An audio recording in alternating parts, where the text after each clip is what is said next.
we have a really packed agenda, and we started late, so that's the best thing for success. But we have here representatives from all charging networks. So hence the name of the meeting. It's State of Charge Address. So we'll get to that.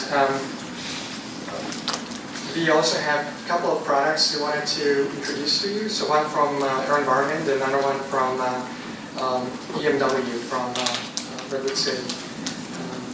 And then the Nissan Research Center has a concept that we wanted to present briefly. It's called stress-free charging, so it kind of fits into the whole theme. And towards the end, we'll have a Q&A, so if you could hold back with your questions until then, that would be very welcome. And we have the social hour before, but we'll also have a raffle at the end. So acknowledgements, again, Koji, for all your help. Daisuke, Greg Gibb is the facilities manager, and Martin, who is the manager of this center. And then I wanted to recognize all the speakers we have, so thanks for coming on a very short notice. So it's Mayor from NRG, and Paul from Car Charging Group. You can raise your hand if, so Paul, David Peterson, he's on the phone, Paul is back there. Mike Thompson, Mike is from Chargepoint over there. Dana. Hello. Dana from Aerovironment, and Valerie, right there. So those are the speakers that will follow this brief intro. For housekeeping, we have, I think we have Wi-Fi access? Yes. Yes, Wi-Fi access. We already had all the food. We're done with that.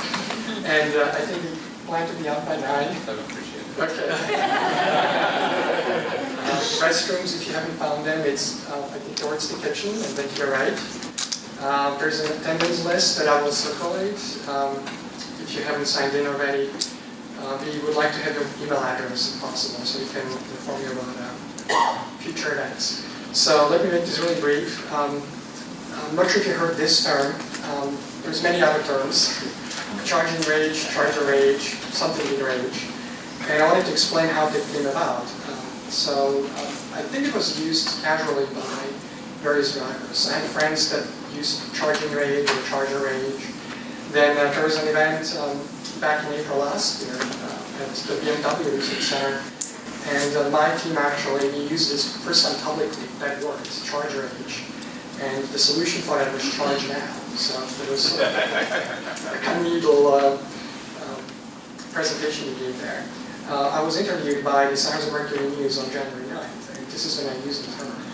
And as it happens, the reporter really liked it. It was then syndicated by the Associated Press. And then the next thing we know, it was reported about worldwide. So I will show you what happened actually. We had the Telegraph in the UK, we had the Australian, we had the Zimbabwe Star. So it was maybe not the best publicity, but it was one of the largest publicities we have had for electric vehicles. I also wanted to show you that it's real. I mean, charge rage, it's sort of like an emotional thing. You know, you want to charge now and you can't. But we had an example of a car that was scratched because somebody liked somebody else, and it was not the car scratched. So be mindful about your fellow EV drivers.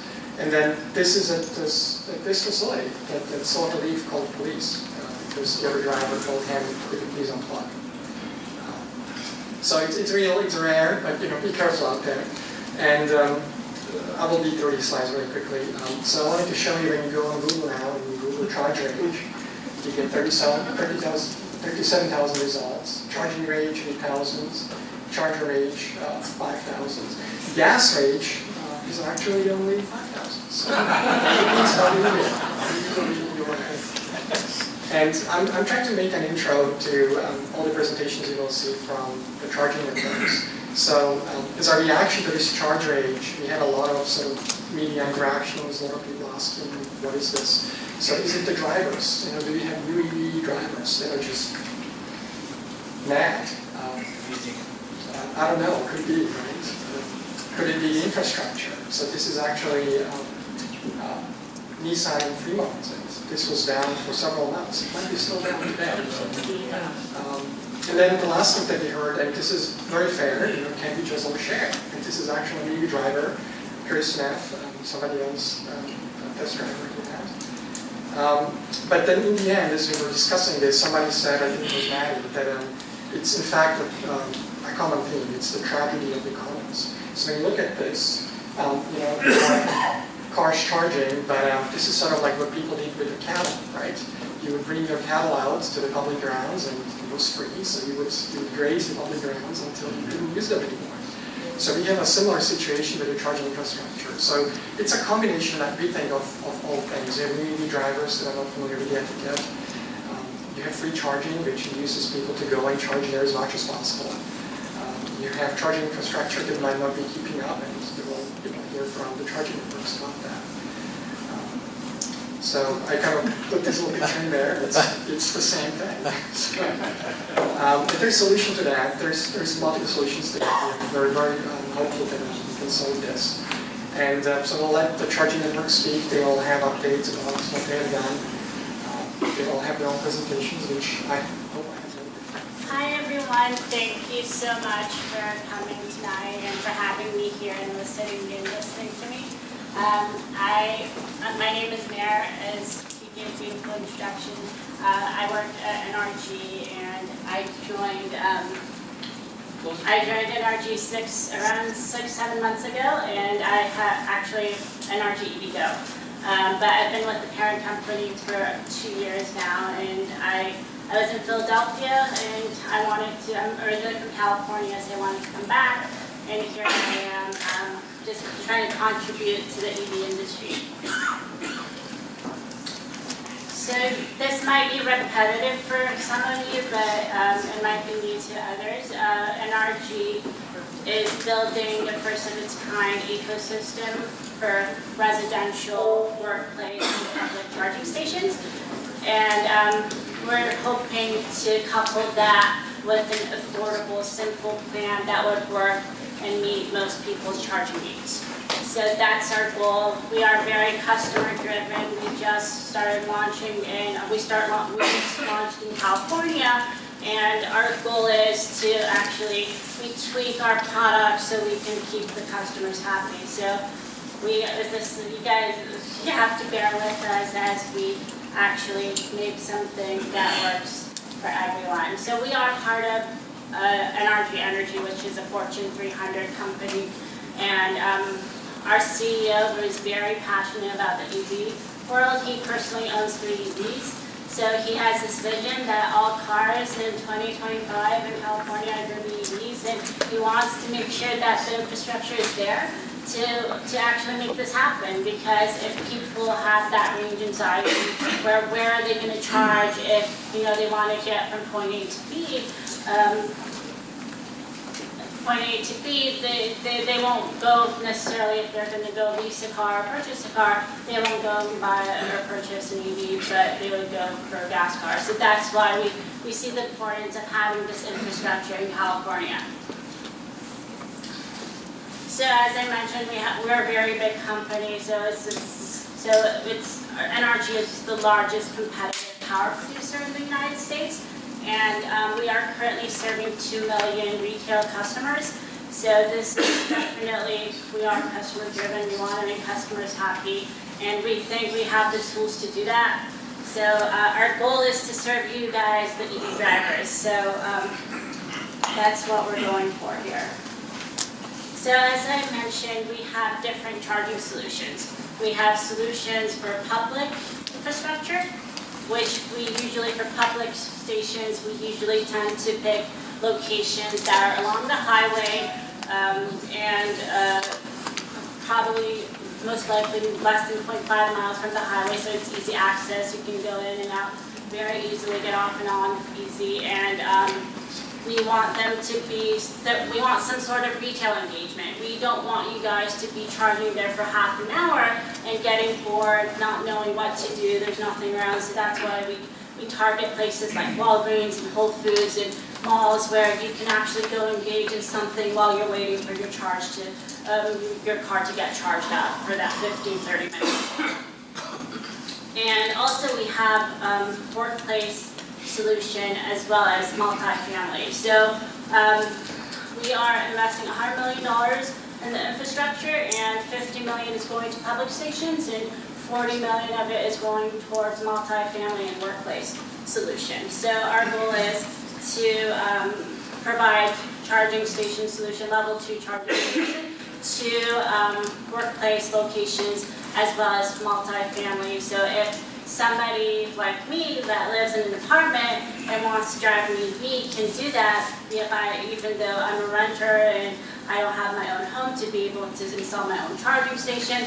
So what we're trying to make it easy for everyone and bring this mainstream and to the mass. And also we have home solutions. So if you have a single family home, we will come in and install the infrastructure and install the charging station, and everything will be taken care of by NRG, and we allow you to just pay for that home installation by simple monthly subscription plan. So you don't have to, if you're already putting some money up front for a car, and you don't have to cash out actually extra $2,000 or whatever amount that you're going to pay for level 2. So we would actually come out, put in your charging station for you, and get you on your way. So this is our current San Francisco Bay Area Freedom Network. So this is a map of all our charging stations as of right now. And the green ones are the operational stations, and the orange ones are under construction. And we have great news. I know there's a lot of interest in having stations in Silicon Valley. We are definitely coming here soon. We are going to soon be at the Whole Foods in Cupertino on Stevens Creek Boulevard, and that is in permitting right now. We're going to be in Los Altos. We're going into permitting soon for that location that we're looking at. And also there's a new Whole Foods built in San Jose at 77 the Alameda, and we're going to be there soon as well. And these are not just the 3 that we're looking at. We're actually looking to have more in the Silicon Valley, but their locations should be determined.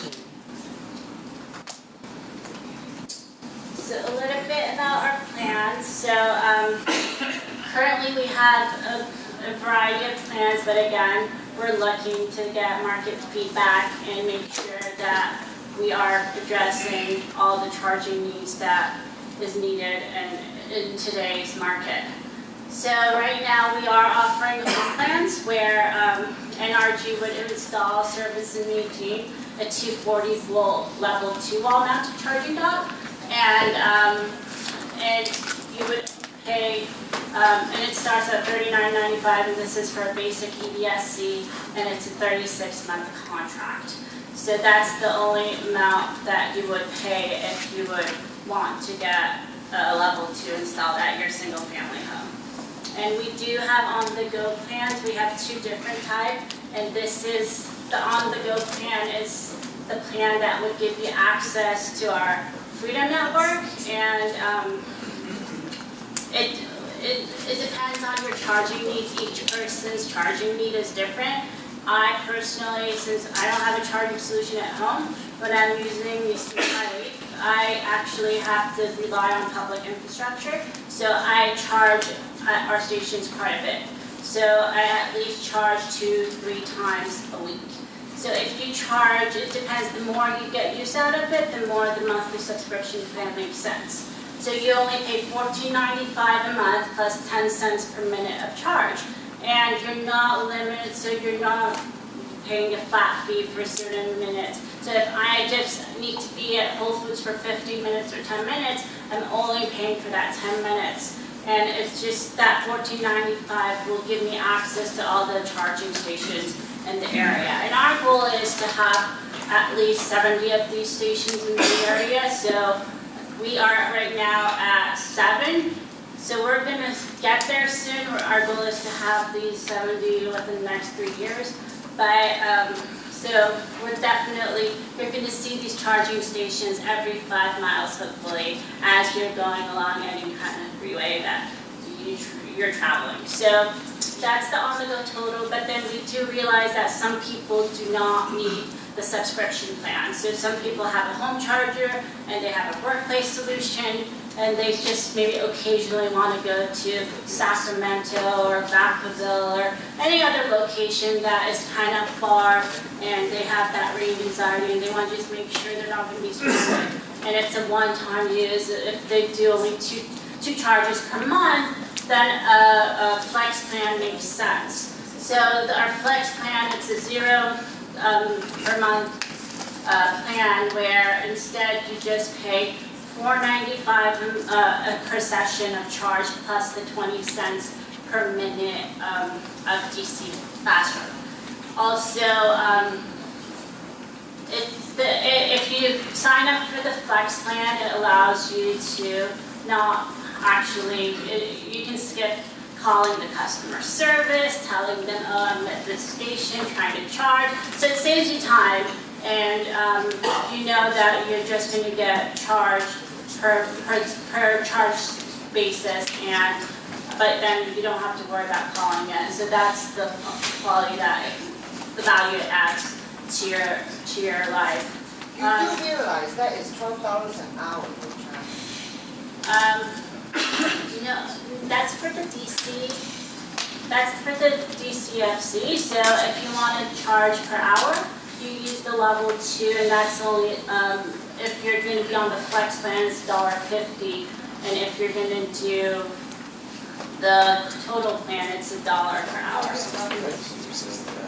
20 cents a minute. For DC. So usually you don't fast charge for an hour. You usually fast charge for 20 minutes to 30 minutes. Yes. So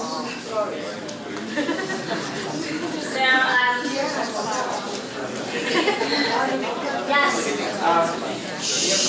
Here on Flex Plan doesn't match the brochure, is that right? So that's not the flex plan. So what it's in the brochure is not. So that just explains the subscription plan, and that price on the brochure is if you call in, you don't put your card on file. So this is you sign up for a plan, but that's a one-time use. You don't want to have anything to do with NRG, and you just want to use their station once. So that's when you would get charged that. But if you sign up for the flex plan, this is the. We'll have a Q&A at the end, so you can see our questions. Hopefully it will be fine. Okay.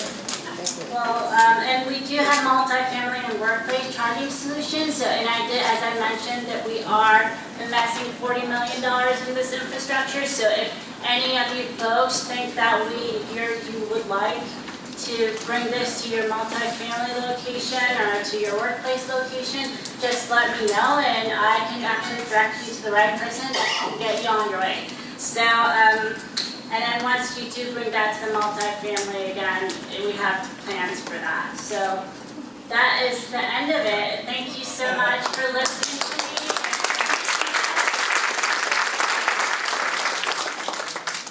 Yes, please. Question for you. I've been in December in the Fry's and the closest Fry's, and I've been in middle of January. It was like 15 days, and your charger probably still not repaired in the Fry's. Are you considered to repair it? It's not there. Oh, that's not ours. Yeah. It's not there. I thought it's your charger. No, that's Next to the not ours. closest Fry's. We currently don't have any chargers in Silicon Valley. Okay. Our closest one is the Fremont station at Whole Foods. But we are going to come soon, so we will be at the Cupertino, Whole Foods, and Okay, sorry. Maybe she'll fix it later. Questions? We have a live here, but we usually do those at the end. So That's a good one. to let the other folks speak. Thank you so much. Sorry. Thank you. And so next one up is, we can also discuss that afterwards. I'm sorry. So next one up is Paul from the car charging. So I'm Paul Gordon. I was the CTO for Ecotality until the acquisition. And I'll talk a little bit more in detail about that. The acquisition by Car Charging Group in mid-October. Car Charging Group acquired Blink assets. So that was all the chargers, level 2, level 3s. Retained an engineering support team. and I'll keep talking in a minute. But as of November, we restarted support of units in the field. It's picked up slowly. I know some people probably had some frustrations over the last few months. As of today, we've addressed about 400 units around the country. We're scheduled to touch another 500 units this month alone. So we now have a full set of contractor support, service partners in the field. It took a few months to get that set up as we got through legal and other issues. But now we're back in full force, supporting pretty much the same models we did before. So I encourage people, if you see any issues with Blink systems in the field, please call. I suspect that people may have been frustrated for sort of a 6-month period when you weren't getting a response. There's people manning the line, the call center's up and running now, and we're out there, as I say, servicing units. So please do give us a call. So just got a little bit. So the combined companies now have around 14,000 chargers. Around 7,000 of those are in public settings, workplace, public settings. The remainder are residential units. Generally, as I said, this is we're in 35 states. This is again how the acquisition. I'm moving forward on that one. Just to give you a little bit of a feel for the coverage. Top one is Blink. So you can see we're historically very weighted towards the West Coast, a little bit around Nissan in Tennessee, and a little bit in Texas. This is the car charging group's coverage, and you'll see more of a West and East Coast focus. So a lot of units around New York, as well as Florida, obviously. So it's a very complementary group, and gives us a better sort of nationwide coverage. So we've already started talking to some of this, but as I mentioned, full service started. Something mentioned that as we're getting out there, we are doing a full set of enhancements. So we believe that we considerably improve reliability going forward, both on DCFC and level 2s. Just a quick update, I checked this afternoon, 45 of 48 DCFC ports in the Bay Area are working, functioning. I noticed some issues on the map not being accurate this afternoon. We corrected that. So generally DCFCs are functioning, get out there and use them. One other thing to note, the level 2 Blink stations are no longer dependent on a screen touch to get the charging working. So I know this is an issue. Touch screens are a problem. They can get damaged. Some can cause issues. Obviously, they provide some positive things. So we made it such that if you swipe your card, after a quick timeout, it will start charging. So there's no reason to have to touch it, which I know has been a problem. And then also know we're adding servers to the Blink backend. So that's something we've been working. We've actually migrated our data center as part of the acquisition. And we're adding more and more capacity, so you should see better reactivity. I know that's been a bit slow as we've been doing some overhaul. There's at least one Blink fast charger that was never actually brought online. Are you planning to bring that up or replace it? So next one. Oh, sorry. So plans, right? So yeah, we've started installing again and commissioning. Some units are rather, for instance, I don't know if you're referring to the Santa Clara Convention Center. The Santa Clara one, yeah. Right, so we just brought the level 2s online last week. So I think you could actually use them, but if we're on the spec, we will get the DCFC working in the next 2 weeks. So we are starting to roll them out, pick up the pace in terms of sales. We are working with the DOE on innovation of the EV project. So the residential part of it was done early last year, so that is over. We're focused on particularly DCFCs. So there are around 100, just a little under 100 DCFCs as part of the project that we will continue to roll out under EV project, as well as adding a few level 2s. But we intend and committing to the DOE to get that out by the end of the year. As one of those other DCFC sales. One of the things we will be looking at some of the different pricing models, again, particularly on DCFCs, looking at kilowatt hours rather than just a single session. Yeah. And then we continue to be committed to interoperability. One thing that should be noted is car charging uses a lot of different hardware. So we're positioning more as hardware agnostic. We're also working closely with other applications, shall we say, and vendors to allow for interoperability. Collaborative is still alive. You know, I think that's a fairly slow process as we go through the NEMA standards process, where you're going to see us supporting interoperability shorter term, and there will be a couple of mobile apps, shall we say, aggregators that can allow you to quickly access filling stations. You'll see that happen in the next quarter. And then we will have a new Chargepoint mobile app released, probably, as I say, within a quarter, and that will show both blink stations and the car charging stations, as well as others. So finally, just a quick pitch, just to let you know, one other thing we started, we are selling residential units again. That was sort of suspended. You can go on to the website and buy that at the price. You will see a connected unit in the second half of the year. And probably next year we'll be looking at higher powered residential solutions as well. Connected me. So the current Blink HQ is not, there's no Wi-Fi connectivity. It's an unconnected unit. There will be a connected unit. Can you explain a little bit on the fast DC charge? So basically this is, you know, a 60 amp solution. Level 2.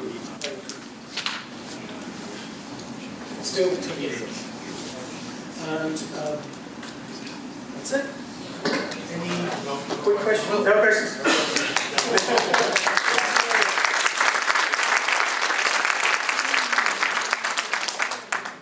Will the present Blink cards still be in operation? Yes.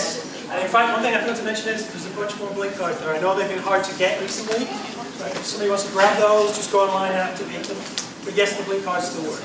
What about old cards? Yes, they all continue to work. As I say, this was one of the things that was suspended for a few months. People can get cards, so if you want to need any, just grab them. Thank you, Paul. Thank you. And next up is Nissan. So they're on the phone. David, can you hear us? David? Oh, excellent. We can hear you too. We'll try to make you louder. If you could speak up, that would be better, but we'll try to make you louder. Corey's working on it. But I will yield the floor to you. Go ahead. So I'll keep my comments brief.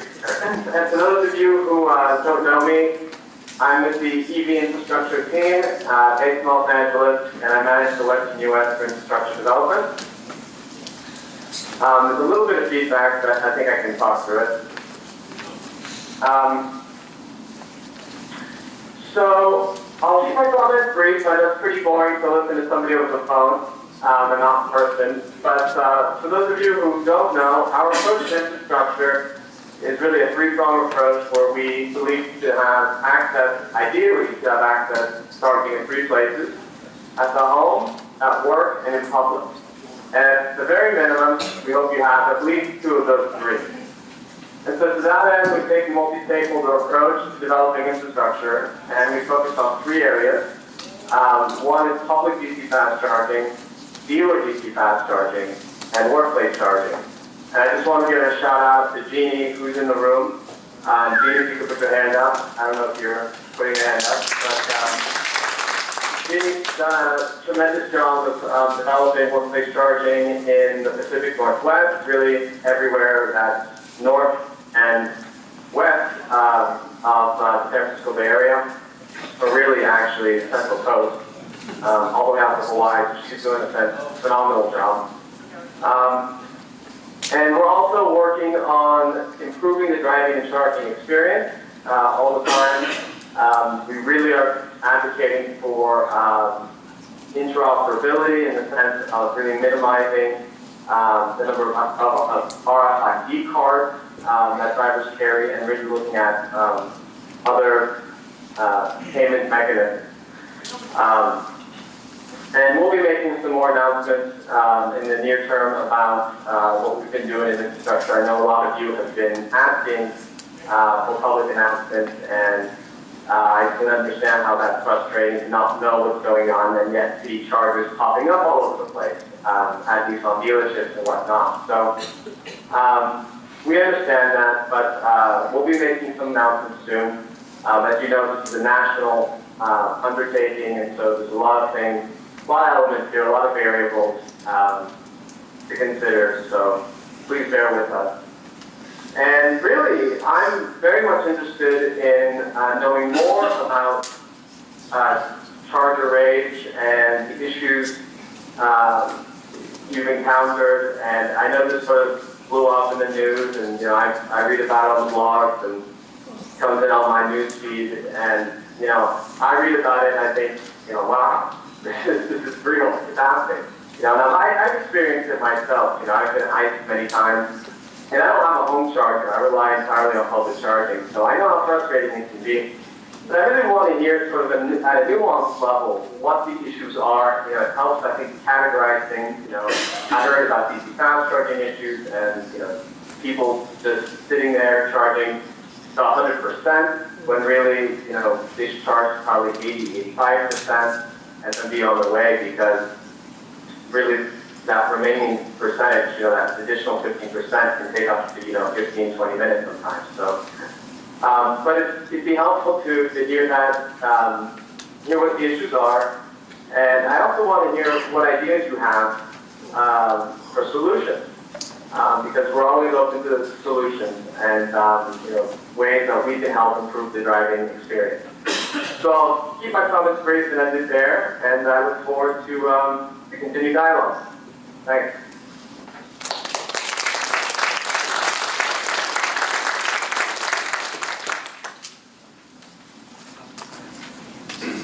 So, Mike. Next up is Chargepoint. Thank you so much, David. I apologize again for the technical difficulties, but I'm so glad that it worked out in the end. And, if you would... No, thanks. Okay. If you stay around, we'll have a Q&A at the end, but we understand if you have to drop off. No, I'll stick around. Thank you. Okay, so I'm usually kind of a lab rat, and that means I'm sort of a million places at once. So I don't have PowerPoint slides. I've got a few notes and a few thoughts and a few pictures, and we'll go from there, and also maybe expand a little bit into Q&A. So, who's familiar with Chargepoint? Or, sorry, who's not familiar with Chargepoint? see if we need any intro here. So, 15,500 some odd stations across the U.S. We just launched our, great.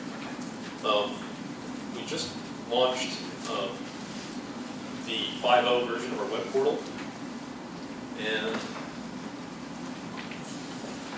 so charge rage or charge sharing has been very much the topic of the day. And I've been an EV driver for 15 years. I had the EV1, got it in 1999, got it in December, Merry Christmas, thank you GM. 3 years later, in December, it was crushed. Star, hash, bang, exclamation mark, GM.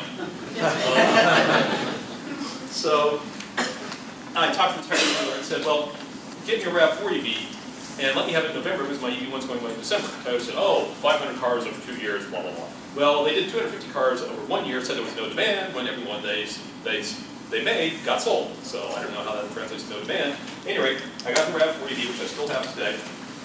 And in 2011, I got the Nissan Leaf. So I've been thinking about a lot from the driver point of view. And looking at, people who get it. And there's a lot of people learning a lot of things, and a lot of people are getting it now. And I think Chargepoint falls in that category. So that's one of the reasons I work there. So I've got the Leaf, and of course I'm loving that. And, I love the RAV4 EV. It's got the utility when you haul things around, but it doesn't have Bluetooth integration, all that neat stuff that we're having now. And that's one of the neat things about cars going forward, right? Is look at what we have today, and what are we going to have tomorrow? In 2 or 3 years, real-time charger status in dash. Abilities to do things like the stress-free charging that Martin's is talking about. So going on to the charge rage rant, and before I started working at Chargepoint, I was really kind of at the point where, free tends to be abused. And I got a recent instance of that when I went to the Santa Clara Valley Water District, some Clipper Creek chargers I helped upgrade to from J1772 2001, which you don't know is the Avcon Claw, to the J1772 2009, which is the plug we all know today. Water is great. So I like to talk to people and find out why they charge and what their habits are. And you know, it's kind of late at night, it's dark, it's just a nice place, it's well lit, right? It's not exactly, you know, public, high security, it's not low security either. So, you know, why would a woman come here at night with her kids to charge? And it's because it's free. And I asked, well, you know, do you have a level 2 charger at home? Yes, I've got a 240 volt charger at home, but this is free. Okay, people will go to great lengths for free. So that's one of the things is that, you know, free tends to be abused. And it can be abused in a number of ways. You know, people staying there to get that last bit of charge, and maybe it's because they want every free penny they can get, or maybe it's because they don't understand, in the case of a DC fast charger, how quickly the charge rate tapers off. They don't understand that. If you're multiplying volts times amps, I mean, I'm not even doing that real-time math in my head. I mean, I can approximate it, but you know, when it drops below 2, it's time to move on. And people don't even have the concept of the relative speed. So it's about getting communication out to the drivers. So we have various cases where we see free being abused. Sometimes it's preferential parking. Actually, I should have picked up the shot here where you have the Tesla parked in front of the Nissan DC fast charger. And Tesla may one day, like it's in this fall or something, have a Chattanooga Tesla adapter. But currently, there's only a few in the wild, and I suspect they're almost Tesla execs or well connected. They're not common. So the person was definitely parked there, had no capability to charge, and was definitely not plugged in. So, you know, how do you solve these things? Well, you can put signage up, but yeah, right, okay, raise your hand. If you read the sign, yeah. You won't read the signs. Maybe if it says will be towed away, you might read the sign. The signage is pretty complicated and not very effective. You can go to towing, but now somebody's got to monitor it to see when it needs to be towed and call the tow truck driver, and then you get the call from an angry driver when their car's been towed. And if it's a minor infraction, you stay 10 minutes over, the tow truck's pretty draconian. On the other hand, if you park there for a week, or you're a gas car, maybe you deserve to be towed. So, but it's very, very binary and doesn't really sort of fit the level of the infraction. So, pricing, I think, is a natural way to mold EV driver behavior what you want. And you have different goals for your organization. So, you might want something like some workplaces are doing now, $0 for 4 hours, then $5 an hour. Get a good charge for a 100-mile vehicle, and then get the heck off the charger so that the next person can use it. $0 for 2 hours, and then $2 an hour. That might be retail. Yeah, you're shopping at Target for 2 hours, but after that we figure you're somewhere else. Molly Stone's does a similar kind of thing. And then you might have time-based pricing, $2 during the workday, and say $1 afterwards to allow people to use it, or to match it with energy rates. And then for a DC fast charger, since we price things by the hour, you come up with crazy numbers that sound crazy on the face, like $10 an hour for a DC fast charger. Well, compared to $2 an hour for a level 2, that's actually a pretty good deal. And particularly when you consider the utility. So one of the things is not to have the chunked pricing where it's $5 a session. Paid my $5, coming up buffet, and it's time to check out. And until I'm stuffed and the meter runs out, I'm not leaving. Because there's more. So being able to come to a fast charger and say, I only need a 10 or 20 mile hop. And being able to pay for that, you know, at some premium for using this precious resource, but at the same time getting what you need, and then you move off. So instead of a line of 7 cars, there'll be a line of 3 cars at the fast charger because a couple of them need a full fill, and 2 or 3 of them just need a 20 mile hop to make it the rest of the way. Actually helped the guy out the charge today doing that. Other solutions? Let's see if you guys can get this next one. Add more charging stations. Gee, why would I say that? But reasonably speaking, what should the ratio of EVs to charging stations be? Should it be 3 to 1, 4 to 1, how many charge? If you believe in Elon Musk, it's infinite cars to 0 chargers. But we do see Teslas charging sometimes, so there's even a ratio for Teslas. For mainstream 100-mile EVs, is it 3 to 1, 4 to 1? It's certainly not 10 to 1, as we're having high charger oversubscription. So where do you manage that ratio? There's policy and etiquette. So some companies have EV community managers. Some people put signs. I mean, that's the thing. It's like in the last 6 months, how many usage signs have you seen popping up on chargers? All over the place. Please charge, move on, whatever. And that can be extended, so some charging stations support advertising. Maybe in addition to advertising, they also support, this is the policy for the station. You know, and then you have this folks, oh, plug the car in, trot off, you know, so you come back to the meeting, unplug, very glamorous, get the message across, right? Or at least they'll look at the image, maybe they'll miss the message, I don't know. Getting notice on what's happening to your car, like your car is done, it's time to move off. Or your car has been unplugged, you've got a situation to address because you may not be able to make your next charging destination. And that's something I've gotten to too, is they call it leave the house with a full charge for the day. And recently I've actually been going to the point where I only need enough charge to reach next charging destination.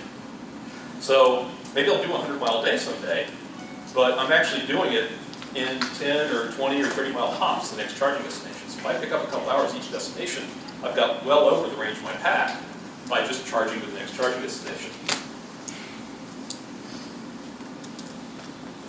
You want to have real-time status on the availability of chargers. So that's one thing where we can make the EV experience superior to the gas experience. The gas experience is driving around the parking lot looking for an open parking space, right? Parking spaces aren't networked. What a pain in the butt, right? So this is one unique advantage of EVs are silent, they're quiet. You can listen to classical music. Some of them let you turn off the pedestrian noisemaker. Some of them don't, unfortunately. And so you have these new experiences that you don't get with the gasser. And one of the new experiences is, if you have network charging stations, you're coming up the parking lot, and it's in your in-dash thing, take me to the nearest available charger. Boom, there you are, right? That's within reality with a little bit of innovation. You can't do that in your gas car. So there are ways where we can turn an inconvenience or something that we don't notice that will be more noticed by the mainstream public into something that can actually become a feature and say, oh, you bought an EV, so what? You bought a gasser? Why do you buy a gas car? That's silly. Who would buy a gas car? Yeah. So we need to work towards that day. And get on with the key future innovations and everybody working together just make EV driving a pleasant experience be more on the road. One of the other things that's obviously concerned is charger reliability. And having the network tell you when there's a problem with the charger, or probably more often a problem with the site, trip circuit breaker. Unfortunately, the chargers don't yet have detection for construction cones in front of it, or cement trucks in front of it, or being Tesla'd, or being Hummered. But maybe that'll come. So, but you can know, gee, did the breaker go off? Is the place still in business? Is the charger even physically there? Right? And those are important things. These are things I dreamed about in the year 2000. We had non-network EV chargers. And now we're getting to the point where we have this. So that's just across the board on chargers. DC fast chargers are their own special kind of beast, as we well know. They charge fast, but they have a certain need for loving care. I mean, after all, you take in the cord, it's a heavy cord, you're dragging it across 80 grit sandpaper every day because it's dragging across the concrete or the asphalt. And when I don't have a nail file near me, where I want one that's long lasting, I don't use the nail file, I use the concrete curb. So there are some of those issues. We design more robust connectors, and to pardon the stereotype, I don't consider it 90-year-old grandmother technology, unless she's regularly running marathons, which she may do, and I know there are some that can race pants off of me. But as a general consumer, can you really lift this huge cable and have the arm strength to operate it and put it in the vehicle? So those are some of the issues to still address. And when the DC fast chargers go down, how do you get them repaired quickly? And how do you manage that repair cost? And how do we get it so that they don't get damaged? So those are some of the thoughts for the future, some of the things to address the charging range, and come up with a new Twitter term. Sorry, George. That's beyond charge range. Maybe that's it. So I'm done. Thanks so much, Ryan.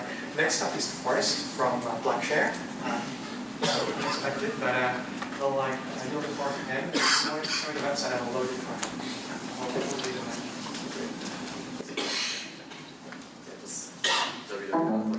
So So I know we're running out of time, so I just wanted to say hi from Plugshare.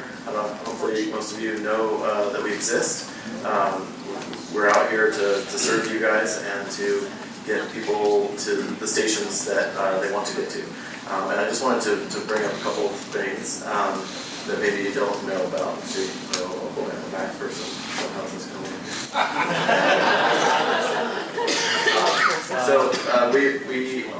We're on the web, and we're also iPad, Android, and iPhone. And the most up-to-date is the iPhone app, so you'll find the most functionality in that first. So unfortunately, I won't be able to show you everything on the web. So if you have your iPhone app and you want to check it out, come on, scroll. What? Scroll.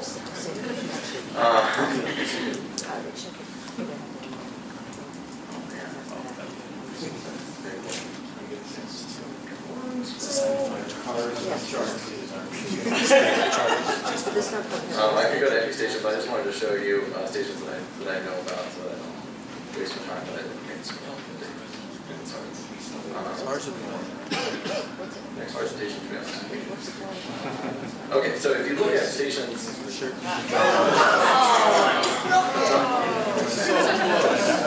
Okay, anyways, the point is if you hover on a station, there'll be a score on the left. And that score is to let you know that this is a good place to charge or bad place to charge. It's a score of nothing to.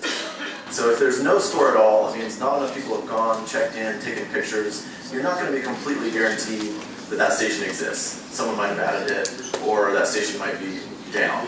If it's got a good score, anything above 7, you have a very good chance of charging that. So I just want to let people know that. You guys can look at your phones on your own, but do look for the score, and that score is a composite of a bunch of factors, like how much information we have on the site and how many people had a good experience at that site. So if you are someplace, you can check in. There's a big button right there that I would be showing you right now. And it says check in, and when you check in, you can say how long you're going to be there, and what that enables is someone else can message you. So someone else can go on and anonymously message you and say, hey, can I unplug you, or and you can message back, no, please don't unplug me, or whatever that might be. That's one possibility for messaging. The other possibility is just to let people know you're going to be there for 3 hours, or to let people know that the station works. So that check-in is really useful for the community. So please use that if you want to. If you are adding stations or editing them, I'll do a longer thing later with BayLEAFs on all the things that you can do to edit. But really, you can edit almost everything on a location. So if you find erroneous material, please flag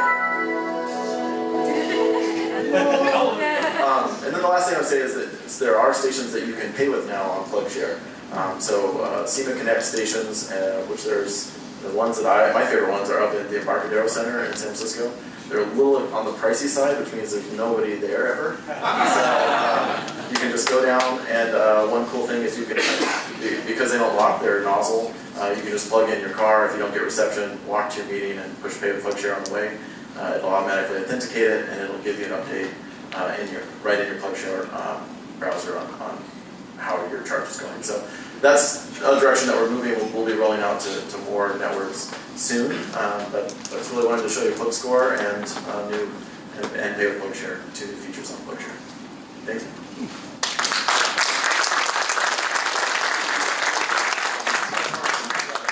Yeah, seriously. So we have 2 product demos, and we'll try to fix the computer. I'm really sorry. So next slide is Dana from Aerovironment, and he'll show you the turbo cooling. Dana, Aerovironment. So I just wanted to come in tonight and show you guys our new item, our new product. They just became available a couple weeks ago. We currently make residential and commercial charging stations. We make the DC quick chargers. We also make the level 2 residential and commercial charging stations. 30 amp, and now we have come out with this. It's level 2 16 amp. And this one in particular is the dual. So this one does 16 amp level 2 charging, and then they can also do level 1. So it serves as a backup to the one that comes with the car, and then they can plug in and get level 2 charging on a very small, compact little unit here. So this is our new product. It's totally watertight. It's the only one that's ready to be able to plug in. It can be plugged in outside.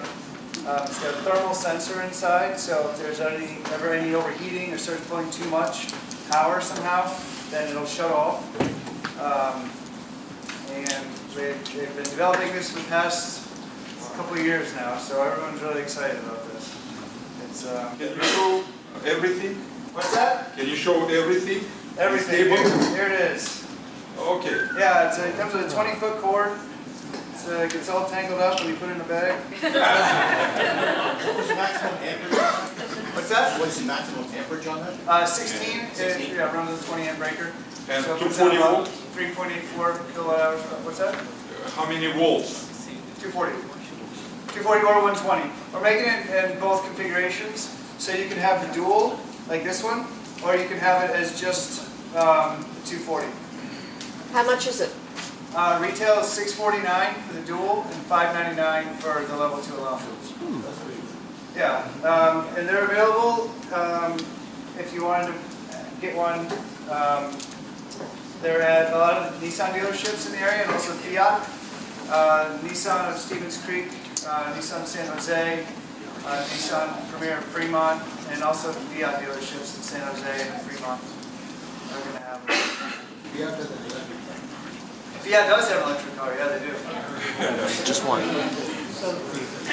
So, if you want to win one of those tonight, Oh yeah, we're raffling one off. Yes, we are raffling one off. You can buy a raffle You ticket. can buy raffle tickets from us, $5 for one ticket, $10 for 3 tickets. We That's have right. one to raffle off right here. Hold it up, man. Those are That's pretty good odds. the dual.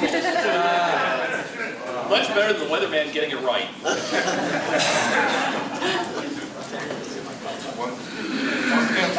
we're going to have this raffle soon, so come and see me if you want to get your tickets. Okay. So thank you, everyone. That's our new product.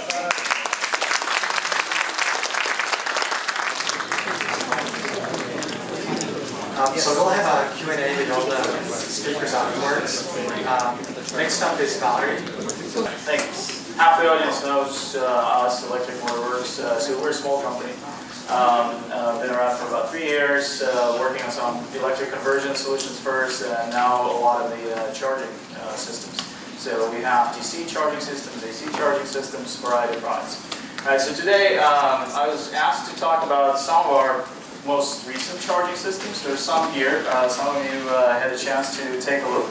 Some of you had a chance to actually participate in our Kickstarter project that we had in last year, ended I think in around August, and this was right here. Okay, so we're on.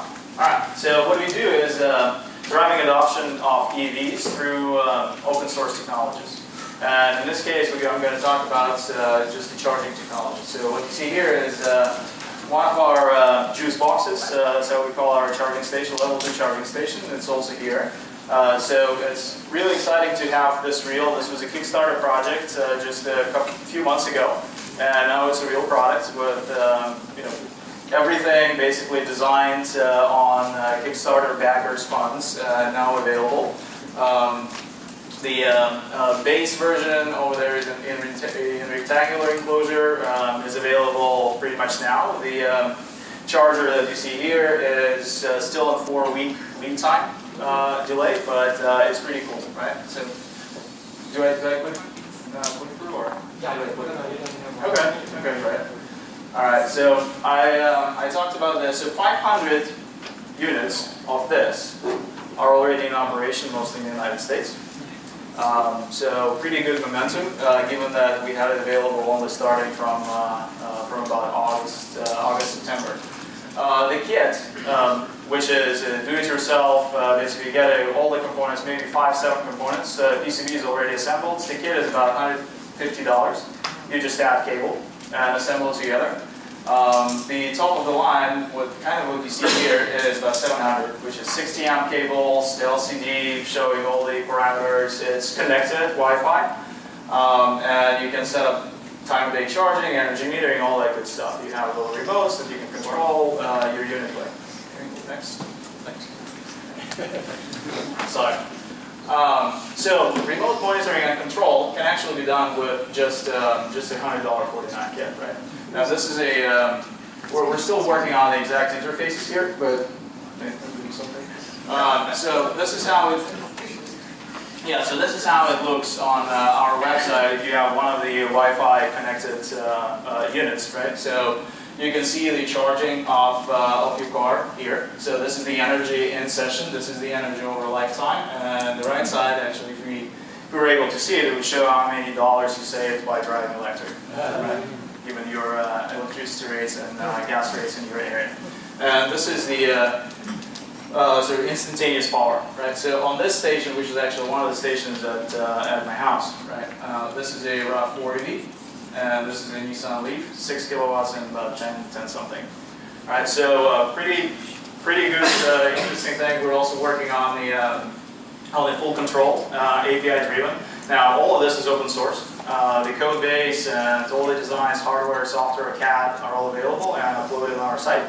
So you can go and you can build it from parts if you want. Also the software that we're building for the control, the API, will also be available. Next. All right. So this is the AC station, and I'm obviously here to answer any questions. So one of the more maybe exciting things is the DC charging, CHAdeMO charging that we also started working on, which was inspired by some really cool people on my NissanLeaf.com thread, Gary Gidd and a couple of others. So he actually started it, and then we sort of jumped in, and they were looking for somebody to figure out how to build the hardware around this, right? So what we started doing, we basically took our one of our existing smart charge DC chargers that I think have about 150, 200 of them out there already, mostly charging conversions, right? So over the last 3 years, we've got 200 of those charging other people's cars, conversion cars. So we took that and we've adapted it to charge Leaf, right? And some of you have seen, maybe have seen the videos. On YouTube, we have a couple of videos showing our first charger. It's actually been maybe a couple of weeks back when we posted those. So it was our first successful charge. The hardware that you see here is actually the next gen after this. This is a 20 kilowatt hardware. This is a 12 kilowatt hardware there. So in the YouTube videos, you see 12 kilowatt. We can do 20 now. In YouTube video, the hardware is non-isolated, right? So it's inherently more dangerous and all that. This is an isolated hardware. This is going to be the basis for the product, right? One of the biggest things that we have to deal with is the connection, right? So where do we get the plug? And I actually talked to a few manufacturers and tried to figure out, can I get that in some way, shape, or form? Well, first of all, if you're just individual, they're not going to talk to you. If you're a company with less than 100 units volume, they also don't want to talk to you that much, right? So our quote for 100 units of the CHAdeMO connectors was about $2,200 a piece. Right? So that's pretty steep charge. And what we're trying to do here, again, this is all open source, right? So the idea here, the charger hardware and software is already open source. The quick charge controller code that is working on the Arduino Duo. I don't know how many of you know what Arduino is, but this is open source hardware. Basically platform millions and millions in use out there. So we have it working on one of these little boards that has a chip. Just 84 megahertz, small chip with CAN controllers and all that, so we have some circuitry around it to connect it. This is a 3D printed CHAdeMO plat, right? And the total cost is probably about, I don't know, maybe $150 or something like that, mostly for material. credit doesn't go to me or us. Actually, there's a guy on the forum, Joel Clemens, who designed and produced one of these. So now we're trying to figure out how to make it a little bit more scalable, right? So we can build more of those and actually, sell this or offer this as a product. One of the things that we tried, the most difficult thing about it is building the power pins. So if you walk out onto the presentation and take a look at what these pins are, these are actually very manually created. So we've tried to figure out how to build them in more scale. So Shapeways, for example, a 3D printing house, they actually have services, 3D printing metal, right? And there are a couple of options there. So we figured, maybe we can try and print those things. And before that, for a couple of months, we tried to find compatible pins, just can't, right? No part numbers, nothing. So went there, uploaded the design. The brass pins were about $90 per pin. And then we kept looking through the available materials, and silver pins are just $20 more. So just thought this would be a little bit fun. So just got these. We're going to test these out. So this is sterling silver Chitimo pinks, right? And actually, you can print these out of gold, and it still will be less expensive than the 2200 version. So very good electrical conductivity, and probably pretty reliable as well. So what we're trying to do with this is make this available in a limited form, right, to people who know what they're doing, in about 2-3 months, right? And our general philosophy is open source and as low cost as possible. So basically, we don't charge much more than what you would have to pay for the parts of the kit if you go and buy them in the volume of one, right? So, we do need to make some money to support the R&D and all that, but we make them on basically volume pricing of the components and some extra, right? So, how much were those silver pins? $110 a piece. You could have that machine not for a lot cheaper. I'm sure. I bet you could have that part. Yeah, absolutely, absolutely. What we wanted to do with this is make sure that we know the design, the dimensions work, and we can plug it in and it works, right? Once we have all of that done, right, it makes sense to hire somebody to actually build it, right? And the first 2 sets will be more expensive than silver, right? Because we have to pay somebody to machine it, we have to pay the shop and all that, right? So that's kind of made sense as a beginning approach. This is very labor intensive too, right? Printing it out of colored plastic, right?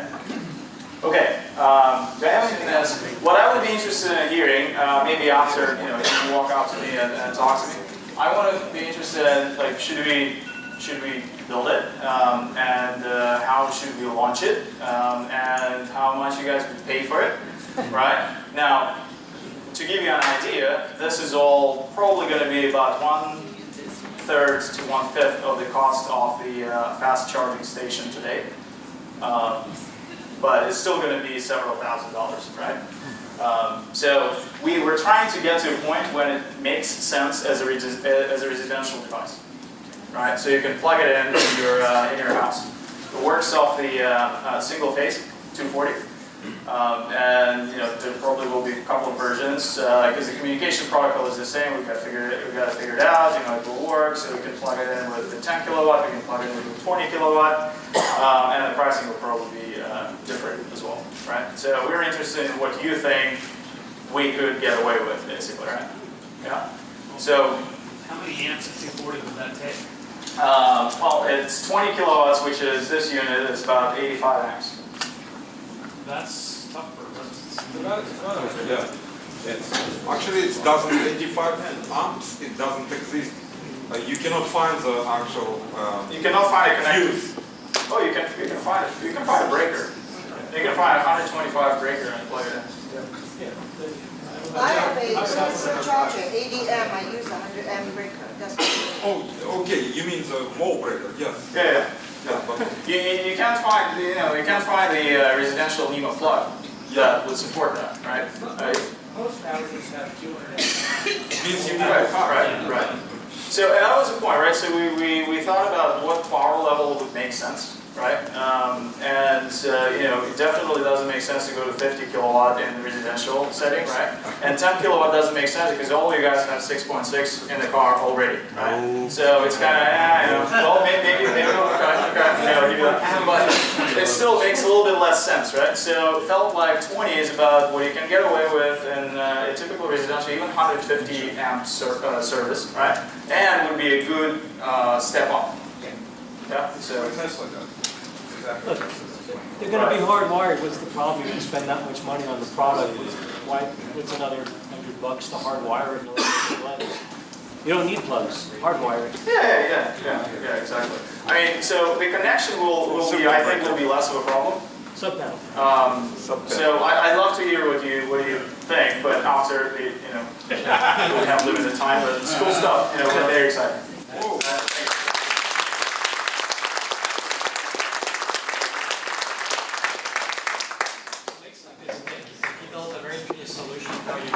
You're not on. I'm not on. So, next one is Nick. I will help him with the equipment. He will explain what the build, but it's, I believe, to split a charge. My name's Nick Sayer. I work at Silver Spring Networks, which doesn't have anything to do with this. This is just my sidelight.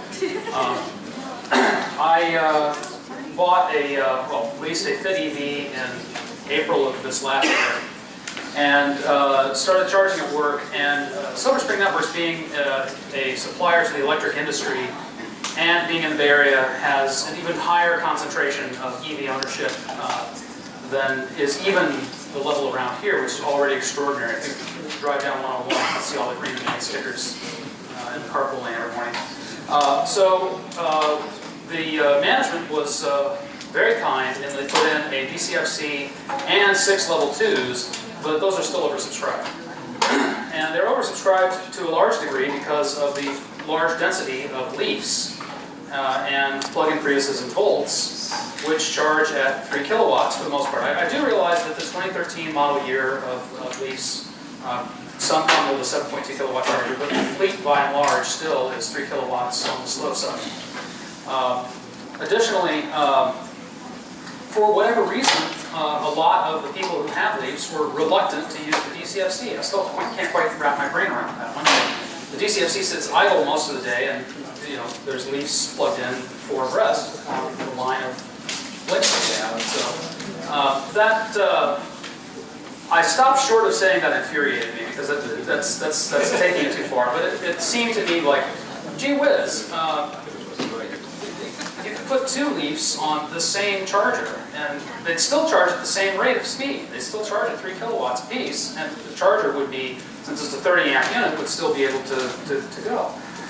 So I had investigated the Open EVSE project, which is a do-it-yourself charging station for your house, and I had already bought what's the Siemens one, the VersaCharge for the house, but I went ahead and built an Open EVSE anyway, because that's kind of the guy I am. And built a couple since then for no particular reason.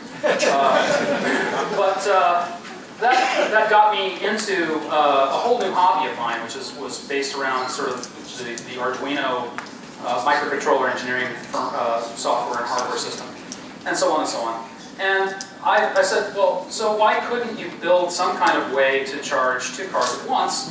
Now, I know enough about electricity to know that if you just split the cable in half and plug it into 2 cars, that's not going to cut it, because if you plug in 2 7 kilowatt cars, the very best case scenario there is you're going to pop the breaker. The worst case scenario gets a little bit more ferocious than that. So I said, wait a minute. So since I had been playing with Open EVSE, I sat down and managed to weasel myself a copy of the actual spec and said, all right, well, how can we do this in a specification compliant way? How can we make a device that will do the right thing? And, well, here it is. This I call the Hydra. The name comes from sort of the Greek mythological beast of similar name. This is a J1772 inlet. In here you can see there's 2 relays to turn on power to the 2 cars. There's 2 Yakuza J1772 plugs coming out. And the board in here, what it does, it has visibility of the pilot and proximity lines, if you know J1772, from the inlet. And the pilot line of the J1772 inlet has a square wave on it under normal conditions. The duty cycle of this square wave is your indication of what your ampacity is, how many amps you're allowed to draw. And that's a dynamic signal. The cars are supposed to respond in real time to changes of that duty cycle.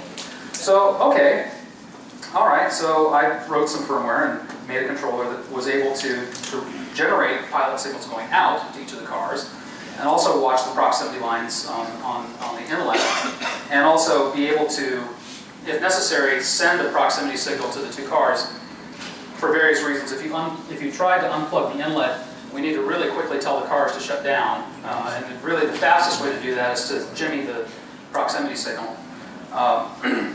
There's a little display up here that also tells you some stuff. There's current transformers to measure the actual current draw, so if I detect a non-compliant vehicle, a vehicle that's drawing too much, I can quickly cut them off with the knees.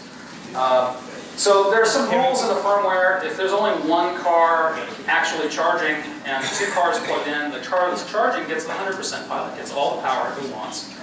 And the other car gets a pilot signal that indicates that it will have 50% if it asks for it. If it does ask for it, then there's a little bit of a dance that goes on because we can't give him power right away because that's 150%. So we quickly drop the pilot of the first car. The spec says that he is supposed to be allowed to have a few seconds to comply with that, so we have to wait a little bit. There's a tension though, because the spec also says we have to give him power if he asks for it within 5 seconds. So there's a little bit of tension there in the spec, and we're cutting a few corners, but it works out in the end. This guy gets his pilot reduced, and then this guy gets turned on. When one car shuts off, then we drop, he still gets 50%, but the other car gets 100% until he's done. Additionally, there is also a different mode. There's a button on the front that lets you change the modes when there's no car plugged in. You can use sequential mode if you want, and what sequential mode does is it says this guy gets no pilot, this guy gets 100% until he finishes. When he drops from state C to B, turns off his charging, then this guy gets the pilot, and he gets a chance to charge. So that's really not any faster to charge two cars, but it does allow you to switch from one car to the other without having a human being come along. And that brings me to the next observation of mine. It's perhaps a controversial statement, but what it amounts to is I don't really think that we really need more chargers so much as we need more plugs. Yes. A plugged-in vehicle. A vehicle that's not plugged in cannot charge, but a vehicle that is plugged in need not necessarily be charging, or at least charging at full strength. So that's what this device is out there for. The original design was intended to be used at public charging stations, and it does that fine. This is the version 1 product, as it were. There's a version 2 that I didn't bring with me tonight, but that I have that is surface mount components and makes the board a little bit more compact, so there's not a daughter board with a display, it's actually built into it now. The other thing that one has as a little bit of a nuance is that if you wanted to use one of these at home, and after having the Fit EV for the better part of a year, my wife needed a car, so we got her a Volt. So now we have two cars that need to charge, and moving the plug got old in a real hurry, so none of that. What you really want when you're plugging this in permanently to a charging station in your house is you want to not just have that relay. Normally what this does is it switches the inlet into state C immediately and permanently, so that you can power the electronics in here full time. Well, so I don't know if the VersaCharge was really designed to have its contactor closed forever. So instead, there's another way that you can wire the Hydra if you want to for the version 2 board. You can actually provide a 12-volt external power supply to power the logic board, and instead it will cascade the states from the cars. If one or more cars is demanding a charge, then it will transition the inlet into state C and turn on the power as well. So that way your home charging station will actually have a duty cycle that they actually sort of had in mind when they designed the thing. So that's version 2. This is an open hardware project. It's largely hosted on the wiki on the OpenEVSE site. I have a little web store, Geppetto Electronics, where I sell the boards, if you want to buy a board and then build the rest of it yourself. It's about, what you have in front of you is about $700 worth of parts. It's about $350 worth of plug and cable. It's about $100 for the inlet. And it's about $100 for the chassis bomb. I sell the board for $90. And then there's about, I don't know, $50 or $60 worth of Home Depot stuff that you got to buy to put the thing together. Oh, and about $50 or $60 for the box and the stuff that is in it. And about, actually, more like maybe $20 worth of Home Depot stuff. There we are. I'm going to try and find a charging station out there somewhere and plug this thing in. If you want to see it actually working, that can be arranged. Additionally, I will mention that on April the 12th, I am hosting at the Hacker Dojo a Open eVSE Build-A-Day. So at 1 o'clock you can come bring a kit of parts that you buy from the Open eVSE store or from wherever you want to, or you can build a Hydra if you want to. You can build an Open eVSE. The Hacker Dojo has lots of tools, and as long as you bring your own consumables, they will be happy to let us use their space. When is it? That's on April the 12th at 1 to 4. Where is it? Hacker Dojo, hackerdojo.com. It's just across the golf course from here. I don't know if I'm pointing in the right direction, but it's across 237 and 101, just off of... White Street at Ellis. Yeah. Can you post it to the Facebook group after the meeting? I'm capable of it. Please do.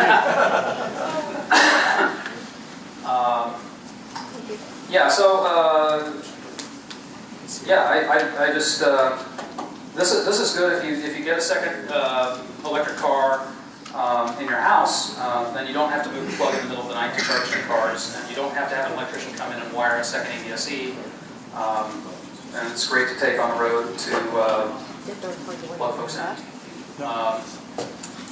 And again, as long as you know that the car that is charging in the spot that you're parked next to is a 3 kilowatt car, you're not inconveniencing them, or you're not making their life more difficult if you put this thing in as well and let them continue to charge a 3 kilowatt and then take their other 3 kilowatt that they're not going to use.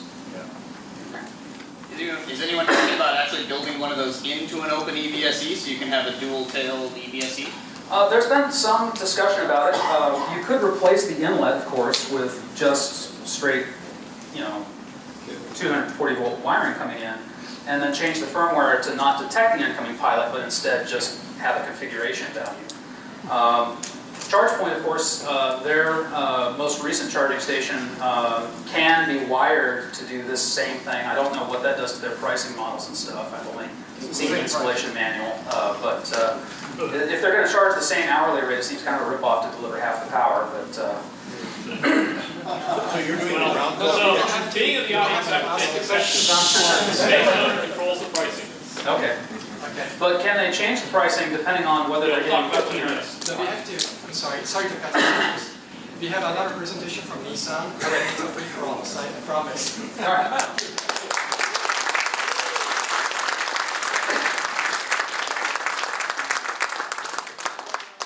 Hi, my name is Coach Joe. I'm the research and product manager in Nissan. I've been the lead user since 2 years, almost 2.5. So it's been a while. And since then, I'm really excited. And then I started, met you guys some BayLEAF, and it's been a very interesting story and the gadget, and it was really exciting since then. So we started this office from February 18th. I was sick before that, but last year on the February 18th, we have this office open, and our organization got bigger this year.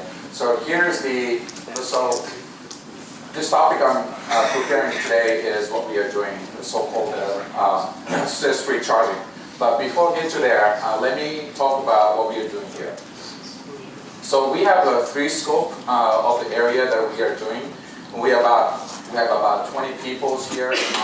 They're working for autonomous vehicles. and connected vehicle services. So the business planning people and advanced engineering people is here as well. Also, we are doing an interface, human-machine interface interaction as well. The NRC lean research approach is quite interesting. First, we come up with a scenario and we develop based on that. And we also look at, based on that, we look at those user observations and we'll create a design of the humor centers. Then we make a prototype implementation and we test it in the world to the users and we analyze it and we circle around and so on. So, for this project, we are trying to do 2 phases in order to understand the human behavior. One is in order to chart the movement, we actually they're getting data from the lead, and based on that, we are analyzing how the customer behaves using that vehicle. And also, we are also planning to do the customer surveys and also looking at the customer behaviors and how the customer are using those charging stations. So let me give you an example of what we have done with the charging development. So we have 3 charging there, 2 level 2 and 1 level 3 charger.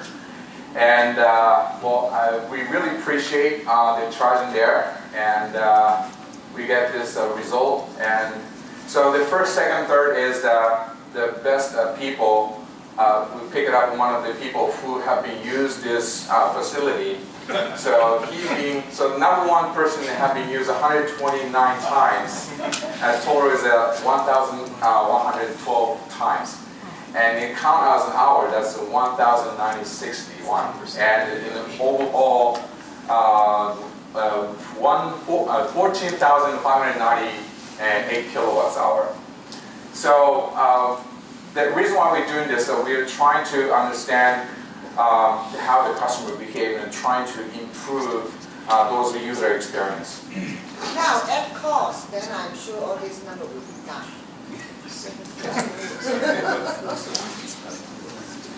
So, before we get to what we are doing, again, let's get to the fact of what's the frustrations that people is getting. As George and any people was mentioning about, there are less charging stations compared with the EV, what exists especially in this area.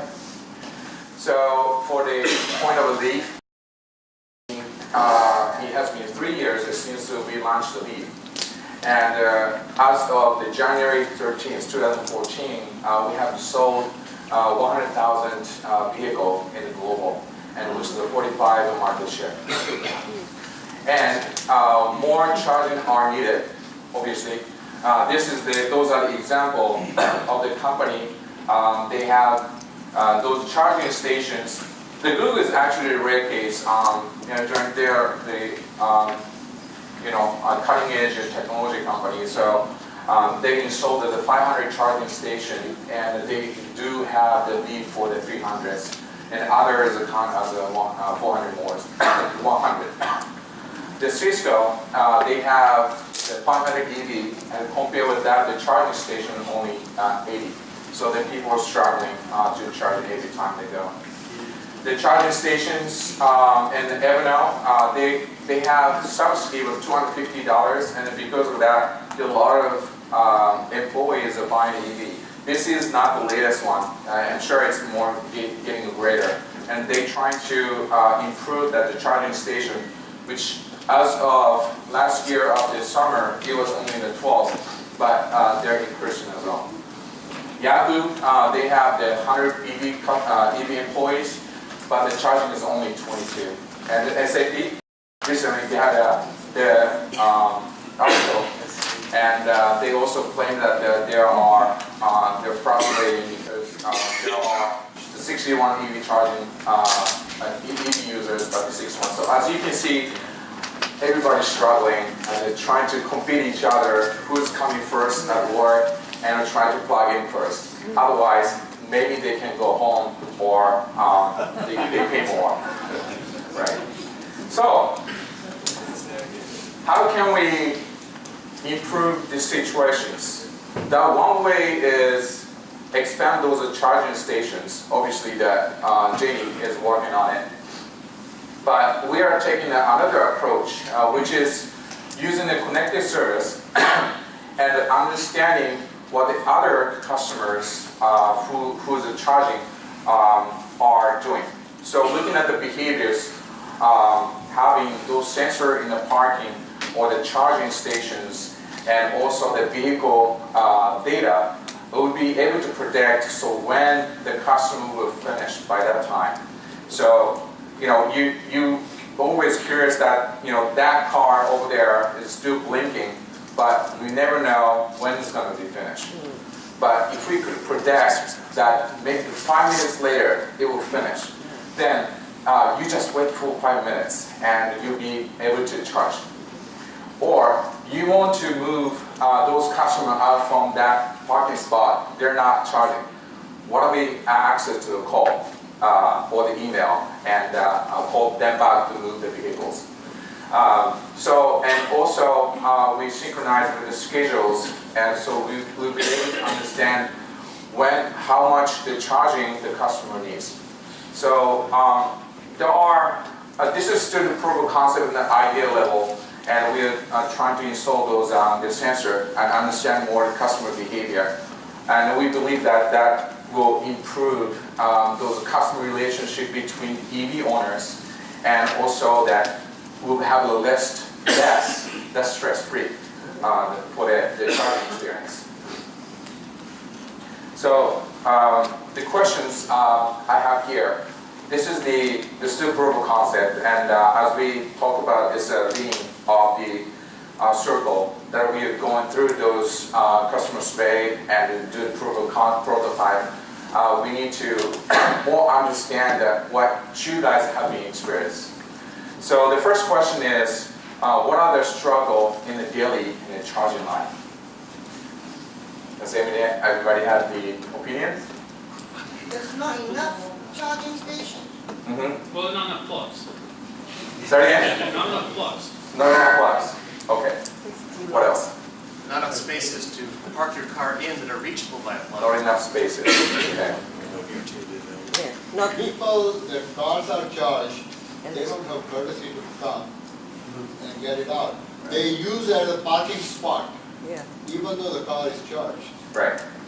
So I guess it's not only an EV, but also the ICE car that sometimes is there blocking for the charging. Yeah, And that's the true. phone. Plug-in hybrids, yes. Okay. I think the issue is mostly of communication. We don't know what our cars are doing. And we don't know what other cars are doing. If we could know that, like you were saying previously, we would be so much better off. But I mean, I have a Leaf, I'm happy with it, but its user interface is terrible. It doesn't tell me what I need to know. Okay. So communication issues. Okay. Smartphone apps are very unreliable. Well, charging at home, it would be nice if you could just park and have it charge without having to plug it in. So inductor charging. You're talking inductor charging. Solve the problem. Okay. Some other than plug it in. Go open SDK for third-party apps. Thank you. That would be helpful. Yeah, the car doesn't tell me what the nearest charging stations are. I mean, the information is not accurate. Okay, car doesn't tell me where's the nearest charging spot. So need to understand what their charging is nearby. Okay.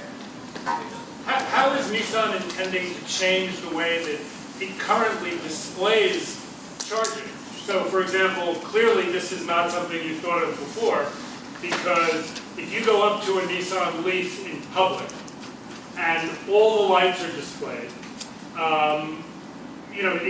or none of the lights are displayed, both things mean that the car is full. But it could mean the car isn't plugged in. I mean, there are other things it could mean. Have you figured out a way to display information that's useful? And can you get car companies to agree so that it's not the case that one car company has all the lights displayed, the other car company has no lights displayed, but there's no, it's as if every city had red, yellow, and green. Yeah, It shows different colors. I don't bother looking Sorry, at cars. are you saying that you want to have those standardization of the indication of the availability? Well, it seems to me that would help the situation you described as a problem. Okay. Yeah, the problem is usually what I do, I Google H car, like a Volt, or I Google what's going on and to see can I unplug and plug mine. That is, I think, what we need to decide. I mean, you need to decide between all electric car companies to have something in common, like a common interface. Yeah. Say what a car charges. Because if I don't have a Google on my phone, that's it. I cannot say it's Volt is charged or not. Charging station, that's all. I mean, I don't bother looking at the car, just look at the charging station. But sometimes you're away from those charging stations, so you need to understand remotely. Okay, so I think you already, some of the people already, how much time do you have? Okay. Thank you for the information. If you have, so I'm very interested on the second questions, of what kind of the features do you want to improve the EV charging experience. So, and as we don't have the time, but if you agree, I will give you my email address. So I appreciate if you email me, and I will consider those type of the feature for the approval process. So I appreciate it for the information. Thank you.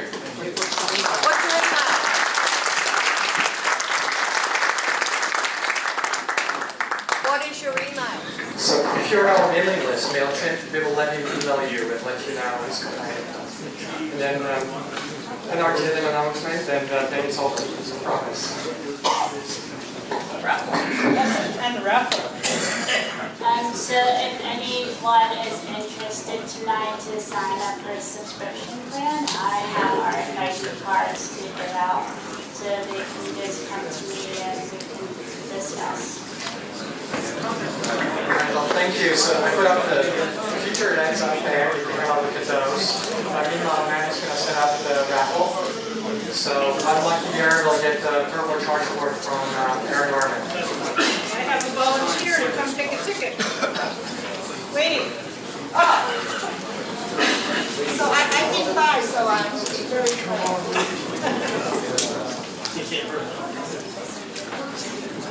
All right, everyone got your tickets out? The winning number is 465-304.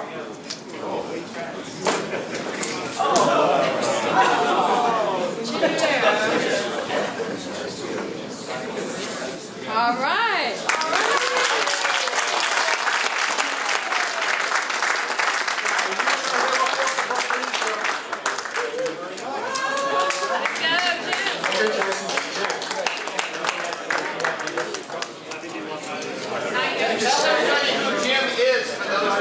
So if you want to Jim come back, it creates a new experience. If anyone who's using this It's a little application. Tell them about your battery and energy. There's a free version. Cell voltages of all your 96 cells. Anyway, lots of people are using it. So I would ask all the speakers and presenters to come up front, t-shirts, and then you can ask questions, and we can summarize afterwards if you go to the next slide.